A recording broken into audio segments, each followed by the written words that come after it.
ಸ್ನೇಹಿತರೆ ನಮಸ್ಕಾರ. ಗುಣಶ್ರೀ ಮಂಜು ತುಮಕೂರು ಯೂಟ್ಯೂಬ್ ಚಾನಲ್ಗೆ ಸ್ವಾಗತ. ನಾವು ಇವತ್ತು ಹೊರಟಿರುವಂಥ ವಿಡಿಯೋ ಯಾವುದಪ್ಪ ಅಂತಂದರೆ ಟ್ಯೂಬ್ ಸೋಲಾರ್ ಸರ್ವೀಸು ಯಾವ ರೀತಿ ಸರ್ವಿಸ್ ಮಾಡ್ತಾರೆ ಅಂತ ತಿಳ್ಕೊಳಕ್ಕೆ ಸ್ನೇಹಿತರೆ ಇವತ್ತು ಹೊರಟಿದ್ದೀವಿ. ನಮ್ಮ ಯೂಟ್ಯೂಬ್ ಚಾನಲ್ನ ಸಬ್ಸ್ಕ್ರೈಬ್ ಮಾಡಿ ಸ್ನೇಹಿತರೆ. ನಮ್ಗೆ ಇನ್ನೂ ಹೆಚ್ಚು ವಿಡಿಯೋ ಮಾಡೋಕ್ಕೆ ನಮಗೆ ಇನ್ನೂ ಮೋಟಿವೇಶನ್ ಸಿಗುತ್ತೆ ಸ್ನೇಹಿತರೆ. ಲೈಕ್ ಮಾಡಿ, ಕಮೆಂಟ್ ಮಾಡಿ ಮತ್ತು ಶೇರ್ ಮಾಡಿ. ನೋಡಿ ಸ್ನೇಹಿತರೆ, ಫಸ್ಟು ವಾಷರ ಬಿಚ್ಚಬೇಕು. ವಾಷರ್ ಬಿಚ್ಚಿ ನೀಟಾಗಿ ಆ ಟ್ಯೂಬಲ್ಲೆಲ್ಲ ಉಪ್ಪು ನೀರೆಲ್ಲ ಹೋಗ್ಬಿಟ್ಟು ಅದರೊಳಗೆಲ್ಲ ಮಣ್ಣು ಎಲ್ಲ ತುಂಬ್ಕೊಂಡಿರುತ್ತೆ. ಅದು ಮಣ್ಣು ತುಂಬ್ಕೊಂಡಿದ್ರೆ ಸ್ನೇಹಿತರೆ ಅದು ನೀರು ಬಿಸಿ ಆಗೋಲ್ಲ. ಮಿನಿಮಮ್ ಏನಿಲ್ಲ ಅಂದರೂ ಕೂಡ ಒಂದು 6 ಮಂತ್ಗಾದರೂ ಕೂಡ ಈ ಥರ ಟ್ಯೂಬ ಕ್ಲೀನ್ ಮಾಡಿಸ್ಬೇಕು ಸ್ನೇಹಿತರೆ. ತುಮಕೂರಿನ ಸುತ್ತಮುತ್ತ ಯಾವುದಾದ್ರೂ ಸೋಲಾರ್ ಸರ್ವಿಸ್ ಏನಾದರೂ ಬೇಕಾದರೆ ಸ್ನೇಹಿತರೆ ಅದು ಕಾಂಟ್ಯಾಕ್ಟ್ ನಂಬರ್ ಬಂದು ಡಿಸ್ಪ್ಲೇಲಿ ಕೊಟ್ಟಿದ್ದೀವಿ.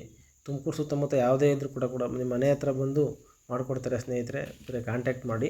ತುಂಬ ಚೆನ್ನಾಗಿ ಮಾಡ್ತಾರೆ. ನೋಡಿ ಇದನ್ನು ಪ್ರೋಸೆಸ್ ಯಾವ ಥರ ಮಾಡ್ತಾರೆ, ಏನು ಎತ್ತ ಅಂತವ ನೀಟಾಗಿ ಎಲ್ಲ ಕೊನೆ ತನಕ ನೋಡಿ ಸ್ನೇಹಿತರೆ. ತುಂಬ ಚೆನ್ನಾಗಿದೆ ವಿಡಿಯೋ. ಯಾರಾದರೂ ಕೂಡ ನಿಮಗೆ ವಿಡಿಯೋ ಇಷ್ಟ ಆಗಿದರೆ ನೀವು ಕೂಡ ಈ ಫೋನ್ ನಂಬರ್ಗೆ ಕಾಂಟ್ಯಾಕ್ಟ್ ಮಾಡಿ ಮಾಡಿಸಿ ಸ್ನೇಹಿತರೆ.